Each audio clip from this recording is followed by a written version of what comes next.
जय ओडिशा जय नवीन। तो सांग मैंने देखु आज मुझे कौटी अच्छी जोटी आम प्रिय मुख्यमंत्री श्रीजुक्त नवीन पट्टनायक सीना आम अगणराज नहांती किंतु बनाई मो बस स्टाण्ड आज छिड़ा आज बस स्टाण्ड छिड़ा मत बहुत कथा स्मृति मन पड़गला।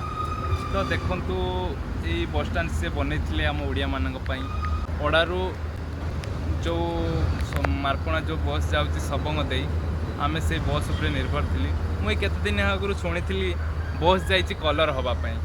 तो सांग मैंने जो सरकार बीजेपी सरकार से केवल रंग मरारे व्यस्त। तो सांग मैंने कहतु जो बस ठीक ठाक थिला नुआ थिला तो ग्रीन कलर खाली एतिकी थिला किंतु ताकू सरकार 8 दिन धरिकी से बस को बंद करदेले आउे पठेदेले कलर मारियापाई। तो सांग मैंने आम से बस को बहुत लोग निर्भर करमती कॉलेज पिला आउ जो लोक मैंने मेडिकल भी आसुँच टोटाल उपरे निर्भर कर से बस को। से बस 8 दिन है बंद हो गला जेहेतु आमर बहुत लोक से हैरान हेले बहुत लोग से हैरान होते।